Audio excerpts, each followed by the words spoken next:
एक तरफ जहां कोरोना की वैक्सीन नहीं मिल रही लोगों को, वहीं कोरोना की वैक्सीन पे जीएसटी लगाना गवर्नमेंट का कितना सही कितना गलत। फ्रेंड्स, काफी सारे स्टेट ने जब श्रीमती निर्मला सीतारमन को ये लेटर लिखा कि आप प्लीज जीएसटी हटाएं, तो उनका जवाब काफी शॉकिंग था। फ्रेंड, शॉकिंग इसलिए क्योंकि उन्होंने कहा कि जीएसटी लगाना जरूरी है और ये फायदे के लिए है। किसके फायदे के लिए, गवर्नमेंट या सिटीजन? जीएसटी का रेट के बारे में बात करें तो जीएसटी का रेट है 5% इन केस ऑफ कोविड के वैक्सीन। यस, कोविड के वैक्सीन का जीएसटी रेट लगाया गया है 5%। प्राइवेट कंपनीज जब खरीदने जाएगी वैक्सीन तो उन्हें 5% जीएसटी पे करना पड़ेगा।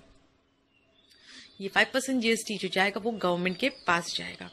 फ्रेंड्स, जहां अभी इतनी किल्लत चल रही है वैक्सीन की, कई स्टेट को मिल नहीं रहा, वहीं क्या आपको पता है कि स्टेट गवर्नमेंट के लिए अलग प्राइस है, प्राइवेट कंपनीज अगर लेनी जाएगी वैक्सीन तो उनके लिए अलग प्राइस है। सो ये प्राइस डिस्क्रिमिनेशन पॉलिसी अभी करंट लगाया गया है। इनफैक्ट प्राइस राइज हो चुका है। वैक्सीन अगर अब लगाने जाओगे तो पहले जैसा कम रेट जो मिल रहा था वो अब नहीं मिलेगा। जीएसटी एग्जाम्पशन, तो किन्होंने कहा कि ये कोविड वैक्सीन पे एग्जाम्पशन होना चाहिए, जीएसटी नहीं लगना चाहिए? Friends, Punjab, West Bengal, Chhattisgarh have demanded a GST Council meeting to discuss waiver and exemption for COVID-related supplies, drugs and vaccine. West Bengal Chief Minister Mamata Banerjee wrote to Prime Minister Narendra Modi on May 9 saying donors of COVID-related drugs and equipment had sought exemption from custom duty, state GST, central GST, integrated GST. I would request that this item may be exempted to help remove supply constraint and contribute toward effective management of COVID pandemic. So उनका ये कहना था, in fact काफ़ी state ने कहा था कि ये जीएसटी जो है हटाया जाए कोविड के वैक्सीन से, ताकि इसका प्राइस कम हो और लोगों तक पहुंच सके। फिलहाल अभी जैसा कि मैंने आपको बताया 5% जीएसटी लगता है। Friend, 5% GST rate ensure that the manufacturer is able to utilize ITC and in case of overflow of ITC claim refund. Friend, GST लगाने का एक रीजन था।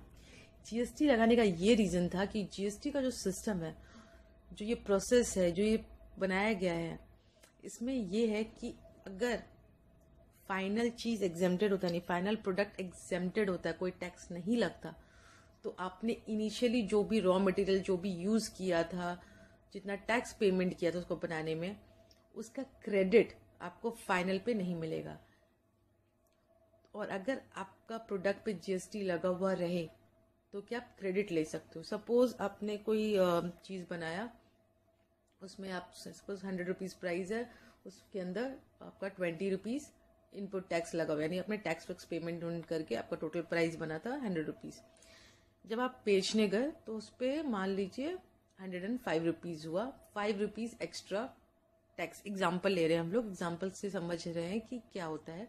सपोज 5 रुपीज टैक्स बनता है, तो ऐसे में क्या हुआ, आपने ऑलरेडी 20 रुपीज टैक्स दे चुके हो, आप फाइनल पे आपका 5 रुपीज का टैक्स बन रहा है, यानी पुराना टैक्स का आपको क्रेडिट मिलेगा। कितना मिलेगा? 15 रुपीज आपका एक्स्ट्रा बच रहा है, यानी एक्स्ट्रा आपने पेमेंट किया है, तो वो आप रिफंड क्लेम कर सकते हो कि मैंने एक्स्ट्रा पेमेंट किया, 15 रुपीज रिफंड। सो इस तरीके से कुछ होता है ये क्रेडिट सिस्टम। आई होप मैंने बहुत सिंपल वे में समझाने की कोशिश की कि credit input tax credit system कैसे वर्क करता है। सो फाइनल प्रोडक्ट में अगर कम टैक्स होगा तो अब पिछले, यानी जो जो आपके रॉ मटेरियल प्रोसेसिंग में जो जो टैक्स पेमेंट किया है, जो एलिजिबल जिसपे है टैक्स क्रेडिट, वो आप क्लेम कर सकते हो। डिपेंड, अगर आपका फाइनल प्रोडक्ट जो है कम टैक्स है और आपने ज्यादा टैक्स पे किया हुआ है सब चीजों में, तो ऐसे केस में रिफंड बन जाता है, और रिफंड बन जाएगा तो आप वो रिफंड क्लेम कर सकते हो। वहीं अगर फाइनल प्रोडक्ट एग्जेम्प्टेड है, कोई टैक्स नहीं है, तो आपने जो भी टैक्स पेमेंट किया था इनिशियली, जो बनाने में जो भी खर्चा हुआ था, जिसमें टैक्स लगा था, जो एलिजिबल टैक्स था, मिल सकता था, वो आपको नहीं मिलता। सो ये कुछ होता है जीएसटी का input tax credit system. I hope आपको इससे समझ में आया हो कि इनपुट टैक्स क्रेडिट सिस्टम कैसे वर्क करता है। So, in a series of tweets, Sitharaman further said that the union government has already exempted a host of items from GST and custom duty. So, Sitharaman ने कहा कि श्रीमती सीतारमन ने कहा कि काफी चीजों पे उन्होंने ऑलरेडी जीएसटी हटा दिया है, कस्टम ड्यूटी नहीं लगती। बाहर से जो इम्पोर्ट करके लाया जा रहा है कोविड के वैक्सीन को, उस पर उस पर IGST कस्टम ड्यूटी जो लगती है इम्पोर्ट पे, वो नहीं लगाया जा रहा। उसका प्राइस कम करने की कोशिश की गई है already he. Sitharaman said that the vaccine are already being provided free of cost by the center to those who are 45 years of age and above, and to all frontline workers. From the GST collected on vaccine, half is earned by the center and the other half by the state. For the 41% of the center collection also get devolved to the state, Sitharaman said. So state end up receiving almost 70% of the total revenue collected from vaccine. In fact, a nominal 5% GST is in the interest of the domestic manufacturer of vaccine and in the interest of the citizen.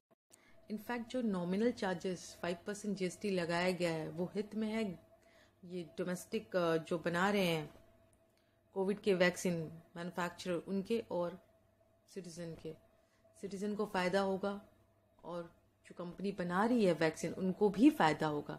कैसे? Company को फ़ायदा होगा कि उनको input tax credit मिलेगा, उनका price कम हो जाएगा।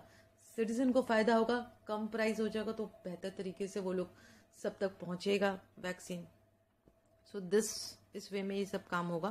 तो निर्मला सीतारमन ने अपने ट्वीट के जरिए लिस्ट भी दिया जिसमें उन्होंने बताया कि कौन कौन से आइटम पे रिलीफ दिया गया है। A list of items for COVID relief granted exemption from IGST for import was issued on 3rd May 2021. These were given exemption from custom duty, health cess even earlier. So ये जो आप देख रहे हो list, इस list में बताया list of item for Covid relief exemption from custom duty health cess by ad hoc exemption order number इतना। सो काफ़ी सारे चीज़ वैक्सीन को इनफैक्ट ऑक्सीजन सिलेंडर ये सब लिस्ट है जिस पे कस्टम ड्यूटी नहीं लगता। IGST जब हम लोग इंपोर्ट करते हैं कोई सामान तो उस पर कस्टम ड्यूटी लगता है, इंपोर्ट ड्यूटी लगता है, वही कस्टम ड्यूटी लगता है और IGST लगता है। जब हम लोग कुछ इंपोर्ट करते हैं कोई सामान तो उस पर कस्टम ड्यूटी लगता है, IGST लगता है, सेस लगता है। तो ये सब चीज़ों को हटा दिया गया स्पेशली कोविड के लिए इन सब आइटम पे जो कि लिस्ट प्रोवाइडेड है। अच्छा, एक और इशू आता है। फाइनेंस मिनिस्टर ने जैसा कहा कि हाँ वो लोग फाइनल आइटम को जो है टैक्स फ्री नहीं कर सकते। अगर टैक्स फ्री कर देंगे तो फिर इनपुट टैक्स क्रेडिट नहीं ले पाएंगी कंपनियां और जिससे दाम बढ़ जाएगा।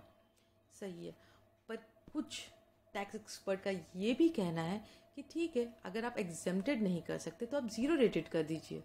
फ्रेंड, एग्जेम्प्टेड और ज़ीरो रेटेड दो अलग बातें हैं। ज़ीरो रेट थी, ज़ीरो एक नंबर है, वो भी एक रेट माना जाता है, उसका अलग प्रोसेस है। अगर आप ज़ीरो रेट कोई चीज़ को रखते हो तो आपको इनपुट टैक्स क्रेडिट पूरा मिल जाता है, फाइनल पे कोई टैक्स नहीं, और पूरा जो अपने initially eligible input tax credit है उस पर आपको क्रेडिट मिल जाता है, यानी आप रिफंड करवा लेते हो तो गवर्नमेंट आपको पे कर देती है इतना जितना आपने टैक्स पे किया था। फ़िलहाल अभी एक्सपोर्ट जो हम लोग करते हैं वो ज़ीरो रेटेड है। स्पेशल इकोनॉमिक जोन से जो सप्लाई होता है, supply to special economic zone unit, so वहाँ पर भी ज़ीरो रेटेड माना गया है। सो जो एरिया को स्पेशल इकोनॉमिक जोन माना गया अगर वहाँ पर सप्लाई होता है तो उसको भी ज़ीरो रेटेड माना जाता है, यानी आपने बनाने में जो खर्चा किया था, जो एलिजिबल इनपुट टैक्स क्रेडिट था, वो आपको रिफंड कर देती है गवर्नमेंट। सो एक्सपर्ट का ये कहना है कि अब ठीक है अगर आप इस पर टैक्स आपको लगाना है तो अब ज़ीरो रेट लगा लीजिए ताकि दाम कम रहे, इनपुट टैक्स क्रेडिट भी मिल जाएगा और कम भी रहेगा।